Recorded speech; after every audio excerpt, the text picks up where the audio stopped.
Hello friends, 10th class subject English 4.4, that is unbeatable supermom Mary Kom. We have finished our first passage from this lesson and now we are going further. Baga, interviewer, the next question to Mary Kom. You were quoted saying Adams was very clever, a counter puncher, but although she carried power, she wasn't very tactical. I was scoring, but the judges were not pressing the buttons. Do you think doggy judging was part of the reason for your loss in the semi-finals? सी की इंटरव्ह्यूअरनी मेरी कॉमला विचारले की you are quoted saying Adams was very clever, की तू सांगितलं होतं की ॲडम जी आहे ती खूप हुशार खेळाडू होती. एक काउंटर पंचर म्हणजे पंच जो असतो ना, पंचर म्हणजे इथं सायकलची पंचर नव्हे, पंच पंच मारणारा पंचर. आता हे बॉक्सिंगमध्ये असतात ना पंचेस सगळे. She is a counter puncher but although she carried power, म्हणजे तिच्या पंचमध्ये पॉवर होती पण तिला टॅक्ट नव्हती. She was not very tactical. Tactical म्हणजे तंत्र असणे. आता बघा, प्रत्येक खेळाची तंत्र असतात. खेळ फक्त ताकदीने चालत नसतो, ताकदीबरोबर त्याला तंत्र असायला लागतात. तर तुम्ही कुठल्याही खेळामध्ये यशस्वी होऊ शकता, नुसती ताकदीने चालत नाही. तर ज्यावेळेस तुम्ही बॉक्सिंग करत असता त्यावेळी फक्त ताकदीचा उपयोग नसतो, तर तुम्हाला पॉईंट घेता आले पाहिजेत. आणि ते पॉईंट केव्हा घेता येतात? टॅक्ट बघू, टॅक्टने, तंत्राने. तर हे शिकायला लागतं. तर ॲडमच्या बाबतीत असं होतं की ती तिच्या पंचमध्ये ताकद होती, power. She wasn't very tactical. I was scoring but the जजेस we are not pressing the button. आणि त्याच्यामुळं मला भरपूर स्कोर होता पण जजेसनं मला पॉईंटच दिले नाही. Do you think doggy judging was part of the reason for your loss in the semi-finals? म्हणजे जजेसच्या निर्णय चुकल्यामुळं तुला सेमीफायनलमध्ये तुझं नुकसान झालं का, असं विचारलेलं. Mary Kom said yes, I think some of the decisions were unfortunate. ती म्हणते हो, असं घडलेलंच आहे की काही डिसिजन्स, काही निर्णय पंचांचे हे चुकीचे होते, माझ्या बाबतीत दुर्दैव होते. I did not work to my benefit. आणि त्याचा मला अजिबात फायदा झाला नाही, म्हणजे माझ्या विरोधामध्ये किंवा चुकीचे असे निर्णय त्या ठिकाणी दिले गेले.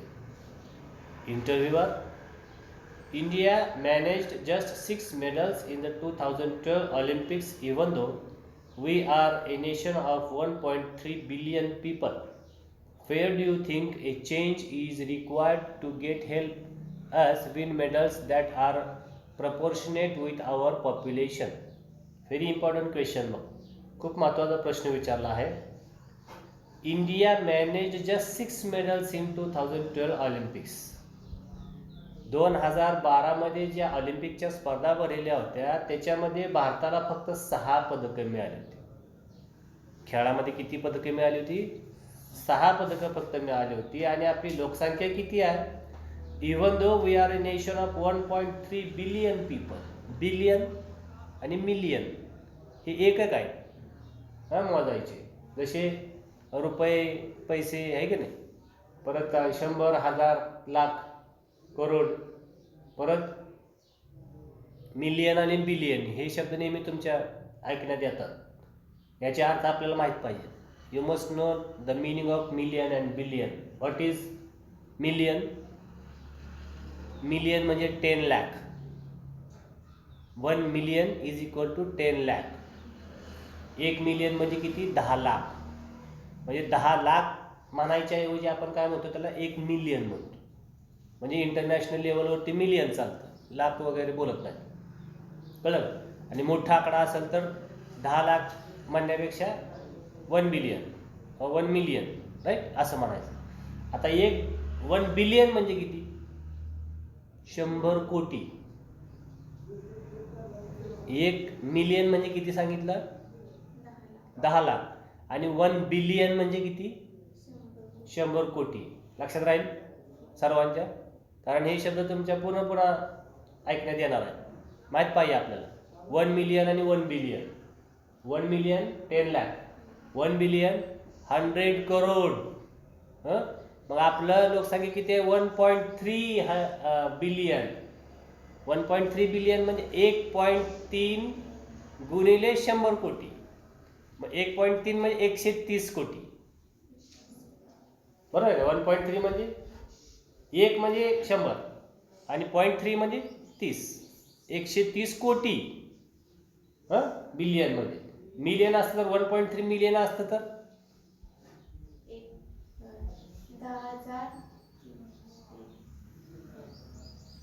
1.3 मिलियन.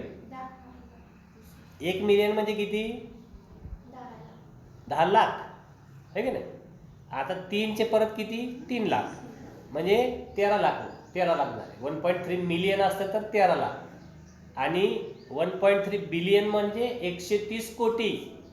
आता 130 कोटी ह्या झाडाला येतानाची लोकसंख्या आहे. आज आपल्याकडे 150 कोटी आहे. तिथे 150 कोटी. 150 कोटीची लोकसंख्या असणाऱ्या देशामध्ये मेडल किती येतात? फक्त 6. मग where do you think a change is required to get help us win medals that are proportionate with our population? मग तिला प्रश्न विचारला की आपली लोकसंख्या इतकी मोठी असताना आपल्याला एवढी कमी पदकं मिळतात, मग याच्यावर तुझं काय म्हणणं आहे? मेरी कॉम सांगते, I think more and more people should take up sports as a full time career. याला पर्याय काय आहे? ती म्हणते बऱ्याचशा लोकांनी, बऱ्याचशा खेळाडूंनी, म्हणजे बऱ्याचशा मुलांनी खेळाला करिअर केलं पाहिजे. खेळामध्ये करिअर केलं पाहिजे.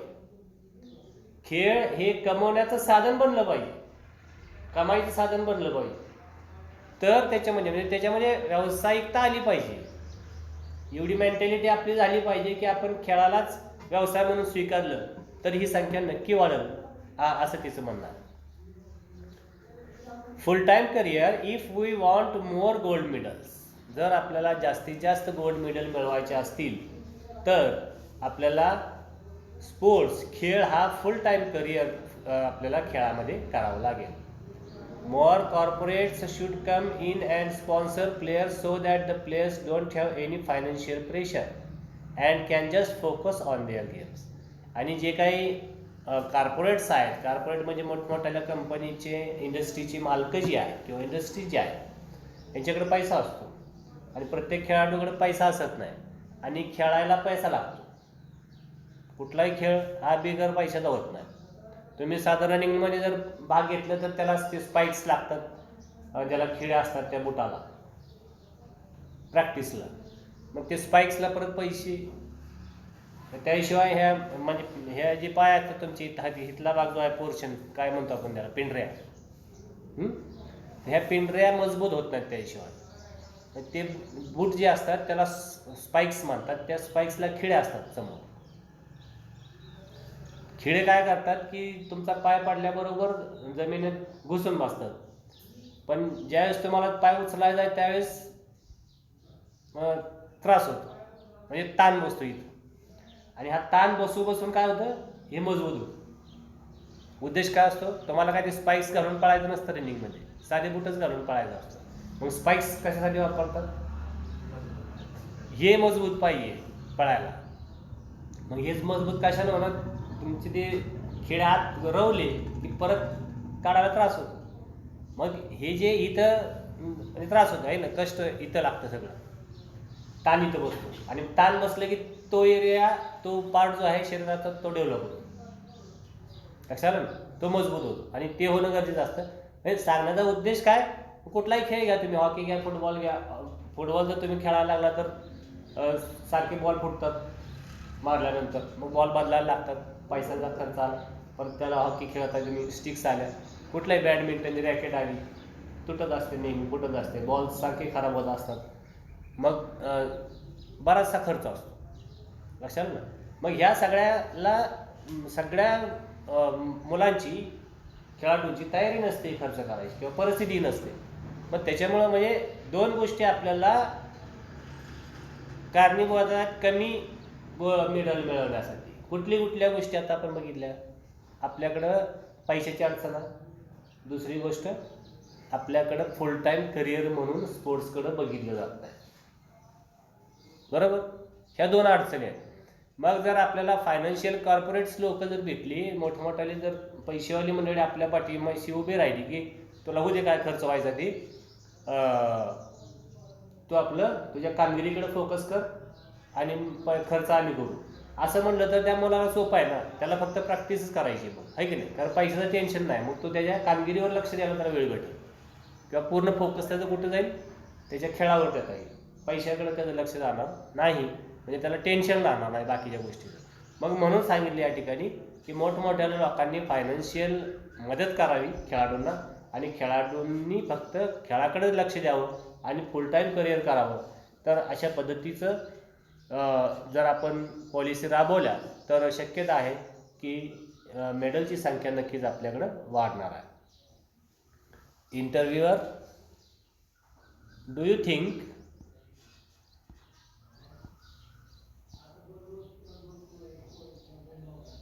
Think interest in boxing in India will ever go beyond the Olympics?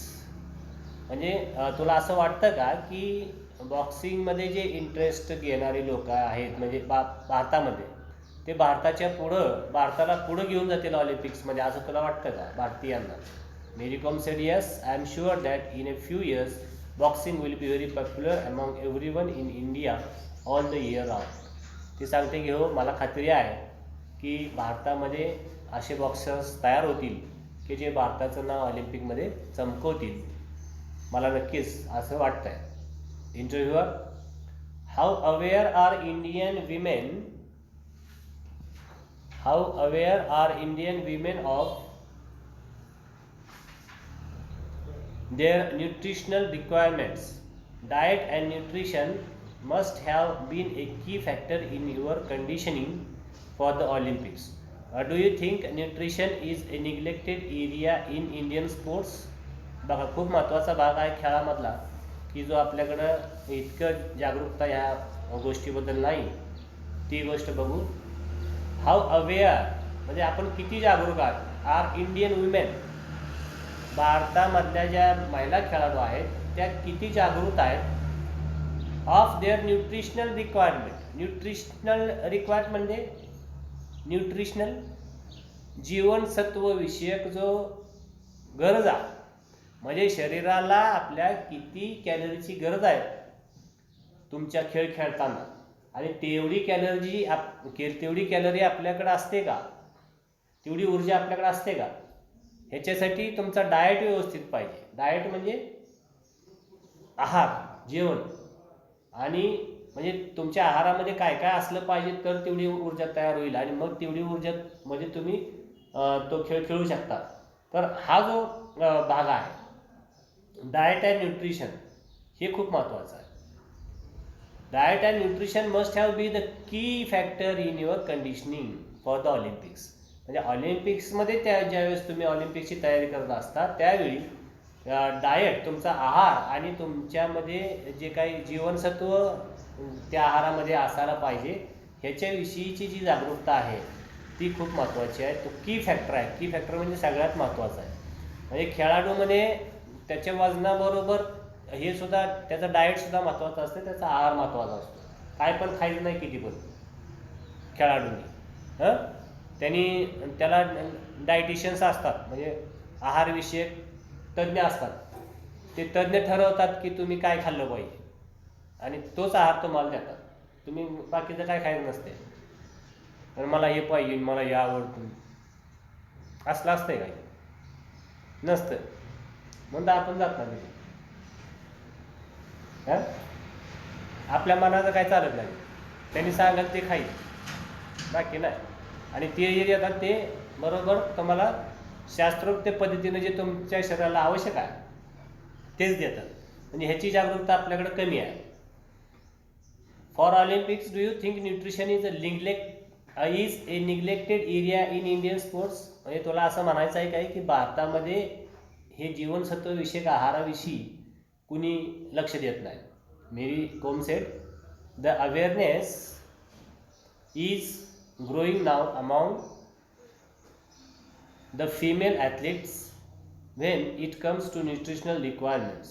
Nutrition has definitely been a neglected area in Indian sports.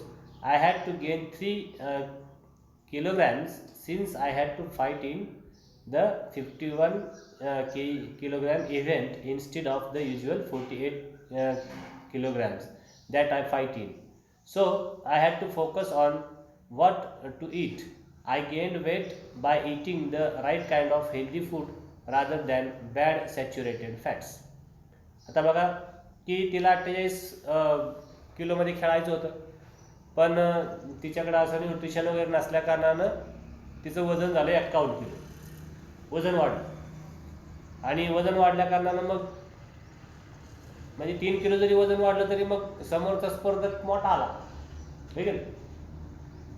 म्हणजे तेवढ्या तुल्यबळ त्याचं पण वाढलं.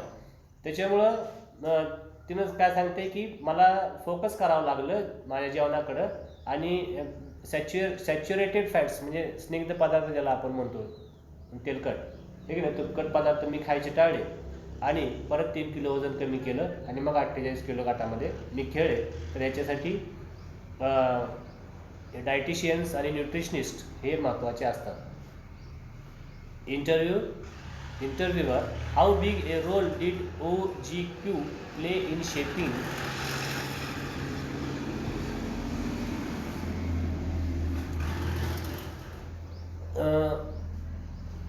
shaping the boxing scene in India for the better? Mary Kom said, OGQ really played an important part in my success. सांगितलं की तुझं आयुष्य घडवण्यामध्ये किंवा तुला एक चांगलं बॉक्सर बनवण्यामध्ये OGQ it is Olympic gold quest यांचं माझ्या यशामध्ये खूप मोठं योगदान आहे. They helped me out whenever I needed something. म्हणजे त्यांनी प्रत्येक वेळी मला पाहिजे तिथं मदत केलेली आहे. दे टूक केअर ऑफ एव्हरीथिंग. प्रत्येक गोष्टीची त्यांनी काळजी घेतलेली आहे. which helped me focus on my boxing and kept me stress free. म्हणजे सगळी जबाबदारी ह्यांनी उचलल्या कारणानं मला तणावमुक्त राहता आलं, आणि कसल्याही पद्धतीचं टेन्शन नसल्या कारणानं माझा खेळ चांगला झाला. इंटरव्ह्यूअर, what is your opinion on the future of Indian boxing? म्हणजे तुला भारतीय बॉक्सरचं भविष्य कसं दिसतंय? Mary Kom said, the future is very bright and I am sure many more boxers will get medals for us. ती म्हणते की बॉक्सिंगमध्ये भारताला खूप चांगलं भविष्य आहे, खूप उज्ज्वल असं भविष्य मला दिसतंय की, आणि मला खात्री आहे की भरपूर बॉक्सर्स हे भारतासाठी ऑलिम्पिकमध्ये गोल्ड मेडल मिळवतील. Interviewer said, do you find it difficult to convince your children not to fight when they watch you go out and do it in style all the time? इंटरव्ह्यूवरने विचारले की do you find it difficult to convince your children not to fight? मग तुझ्या मुलांना तुझ्या वेळेस सांगते की भांडू नकोस किंवा भांडू नका. When they watch you to go out and do it in style all the time. आणि तू तर नेहमी भांडत असत. म्हणजे मुलांना आपण तू सांगते की भांडू नका, घरामध्ये भांडणं होत असतील तर, आणि तू मात्र जाऊन तिथं इतक्या लोकांसमोर मारामारी करतेस, तर हे कसं? म्हणजे मुलांना तुला सांगता येत नसेल असं की भांडू नका, मारामाऱ्या करू नका. Mary Kom said, well I have twins and yes. ती सांगते की मला 2 जे आहेत ते जुळी आहेत मुलं. म्हणजे मेरी कोमची जी मुलं आहेत ती जुळी मुलं आहेत 2. Sometimes it become really difficult to keep them under control. आणि बऱ्याच वेळा त्यांना कंट्रोलमध्ये ठेवणं हे माझ्यासाठी खूप अवघड होतं. तर या ठिकाणी आपण थांबूया. थँक्यू.